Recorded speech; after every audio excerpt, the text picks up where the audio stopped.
Bonjour toi, bonjour cher auditeur. Alors pour commencer cette saison du podcast, je vais commencer par me présenter, car rien ne m'énerve plus que toutes ces personnes qui s'expriment sur les réseaux sociaux et qui ne se présentent pas clairement.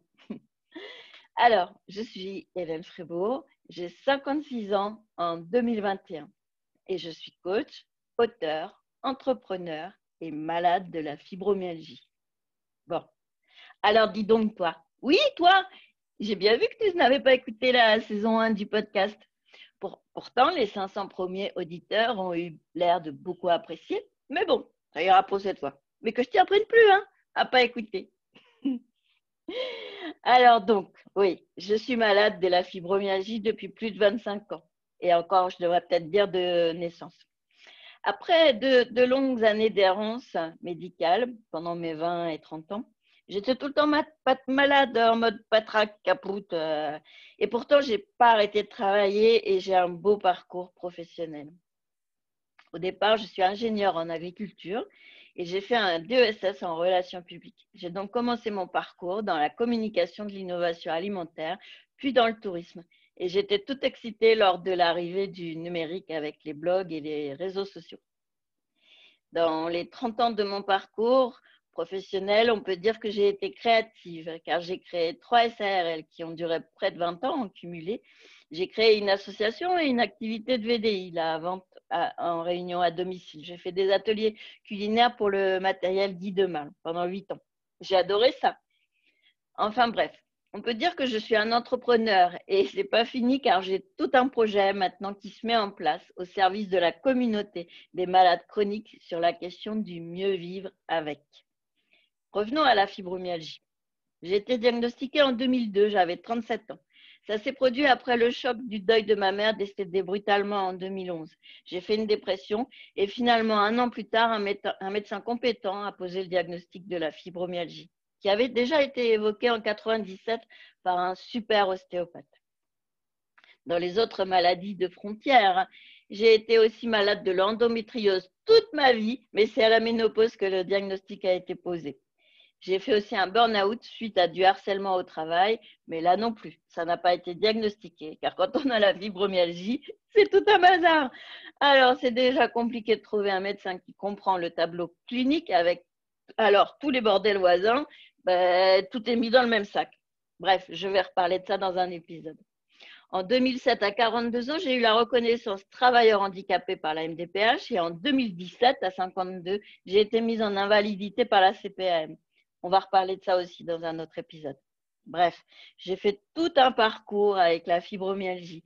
J'ai fini par comprendre ce que veut dire la chronicité dans la vie. J'ai revu tout mon écosystème de vie et je continue chaque jour à expérimenter et à faire des choix pour mieux vivre avec la fibromyalgie. Depuis 2018, je suis coach professionnel certifié. J'ai suivi une formation très sérieuse et reconnue par l'Association européenne du coaching. Je suis donc accréditée EMCC. J'en parle sur ma chaîne YouTube de ce que ça veut dire.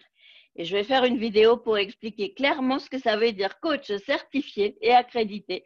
Car les coachs qui n'ont pas cette certification disent que c'est juste un tampon sur un bout de papier. Alors bref, je comprends leur mépris puisqu'il faut bien qu'elles défendent leur légitimité sans avoir eu de vraie formation au coaching. Mais pour parler de la certification et de l'importance pour les coachés, je crois que quand on est coach certifié, on est quand même le mieux placé pour expliquer que justement, ce n'est pas un tampon sur un bout de papier, mais une vraie colonne vertébrale solide avec une démarche professionnelle, une méthodologie rigoureuse et surtout respectueuse des personnes coachées. La déontologie, ce n'est pas du blabla, c'est fondamental. Le mieux, c'est d'aller voir sur ma chaîne YouTube et puis de regarder aussi et surtout avec quelle posture de coach je me présente. Je suis coach certifié. Ça veut dire que j'accorde une très grande importance au cadre du coaching, pour la sécurité, pour l'écologie du coaché. Ça veut dire que je ne fais pas d'activisme à défendre une idéologie qui inviterait mes clients à une pensée unique, la mienne. Et ça, c'est tout de même extrêmement fondamental de laisser le total libre arbitre aux personnes qu'on coach. Le coach n'est pas là pour soigner, ni pour donner des conseils. Le coach est là pour accompagner la personne à avancer d'un point A à un point B, car avec un objectif, un problème à résoudre, et donc trouver des solutions pour que le coaché trouve ses choix. Moi, ma vision du coaching, c'est une éthique très rigoureuse sur le fait de guider pour que chacun puisse trouver ses propres clés, pour faire ses choix dans son projet de vie et ne pas se retrouver dans un mécanisme de manipulation, d'influence très puissante qui amène à penser comme le coach, voire de laisser le coach imposer des décisions ou des choix. D'ailleurs, souvent, ces coachs autoproclamés méprisent ceux qui ne vivent pas comme elle, qui ne pensent pas comme elle. Moi, ça m'hallucine. Ça m'hallucine de voir toutes ces vagues de soi-disant coachs qui sont en fait des premiers pas bien masqués vers un ralliement sectaire. Enfin bref, soyez extrêmement vigilants sur le cadre professionnel des accompagnements que vous suivez.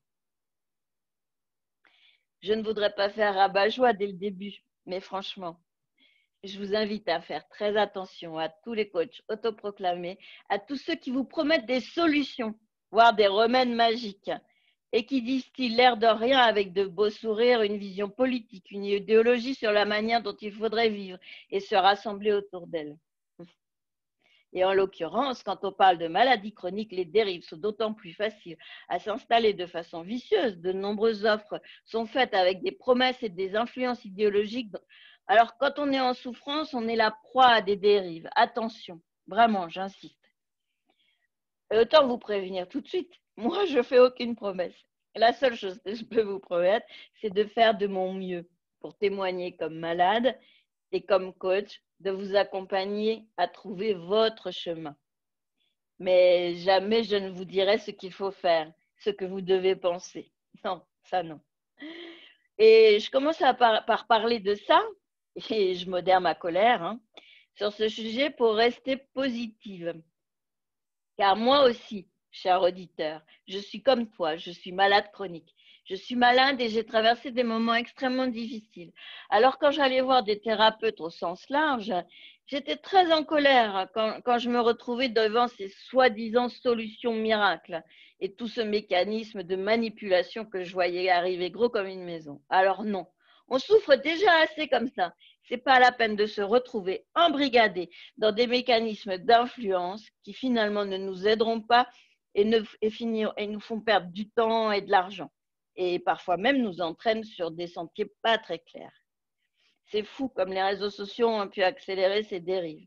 Attention à l'effet de communauté et de pensée unique, d'activisme idéologique, influence, manipulation, enfin bref. Quand on est face à un malade chronique, faut tenir la route, quoi. Faut être solide. Faut être solide pour pouvoir guider dans ce brouillard de souffrance, dans ce fameux labyrinthe de difficultés. Alors bon, moi justement, j'ai traversé tout ça et j'ai travaillé sur tout ça. Et j'ai choisi de suivre une formation très sérieuse au coaching pour pouvoir avoir le meilleur cadre possible, pour contribuer de manière écologique et respectueuse. Depuis 2018, pendant mon année de certification, j'ai commencé à travailler sur les problématiques du coaching pour les malades chroniques. J'ai fait mon mémoire de certification sur ce sujet et je l'ai défendu devant un jury d'experts. Pardon. Et croyez-moi, ils m'ont bien aligné sur tous ces risques de dérive. J'ai eu ma certification avec les éloges de ces experts car justement, j'étais très rigoureuse sur mon éthique. J'ai coaché pendant 3 ans près de 70 personnes, soit environ 900 heures de coaching auprès de personnes toutes concernées par la maladie chronique. Et croyez-moi, c'est vraiment difficile car les problématiques sont très douloureuses. Je pense d'ailleurs à une cliente que son mari a viré de chez eux quand il a compris qu'elle c'était chronique et qu'elle ne pourrait jamais travailler. Enfin bref, j'ai réalisé ces coachings en mode solidaire, c'est-à-dire bénévolement car je voulais tester ma posture de coach et mûrir mon projet professionnel. Alors maintenant, voilà, c'est mûri. Je suis solide dans ma posture de coach et j'ai vraiment envie d'avancer avec vous pour vous aider à rallumer vos étoiles, comme j'aime bien le dire. Et j'aime bien mettre un esprit joyeux et ouvrir le champ des possibles, car je sais ô combien la maladie chronique peut nous enfermer dans des impasses et c'est chiant. Je vais pouvoir vous faire des propositions d'accompagnement en ligne, voire vraiment ciblées sur des problématiques que nous, les malades chroniques, nous rencontrons tous. Et en plus, je vais vous associer à la construction de mes programmes en ligne. Je vous en reparlerai dans cet épisode, le fameux 14. Bon, alors cette saison 2 du podcast est justement là pour faire un premier tour de piste sur votre écosystème de vie avec les questions spécifiques, celles que nous, malades chroniques, nous nous posons. Voilà, je suis coach et auteur. Ça veut dire que je produis du contenu en ligne. Mon livre, mon blog, ma chaîne YouTube, ce podcast. Et on peut discuter sur les réseaux sociaux. Je produis du contenu de valeur à partir de mon expérience de malade, tricotée avec mes compétences en coaching et aussi en permaculture. Et ça, je vous en parlerai plus tard. Ce qui est important pour moi, c'est de contribuer à l'intelligence collective pour que chacun puisse être acteur de sa santé, que chacun fasse ses choix en toute autonomie pour être acteur de sa vie. Voilà, ce qui est important pour moi, c'est vraiment ça.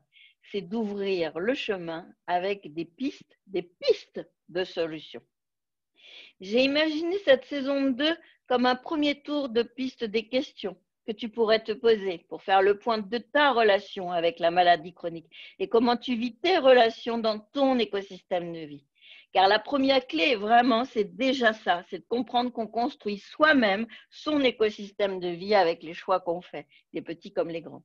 Et puis avec la maladie chronique, on part pour un long parcours avec des contraintes, ça c'est sûr. Alors autant commencer par se donner les moyens de s'adapter. L'objectif de la saison 2 de ce podcast, c'est d'éclairer ton chemin avec 12 étapes pour identifier les points clés. Les points clés pour répondre aux 12 questions fondamentales pour les malades de fibromyalgie et pour les malades chroniques. Sortir du brouillard, retrouver le soleil et les couleurs de la gourmandise de la vie. De la joie pour construire ton projet de vie sur le tapis magique du flow. Te relier à toi, te relier aux autres et te relier au vivant, à plus grand que toi, à plus grand que soi. C'est la vie, quoi, tout simplement. Bon, alors, le mot de la fin. Le mot de la fin pour cet épisode de la saison 2 du podcast. Et toi? Et toi, que fais-tu?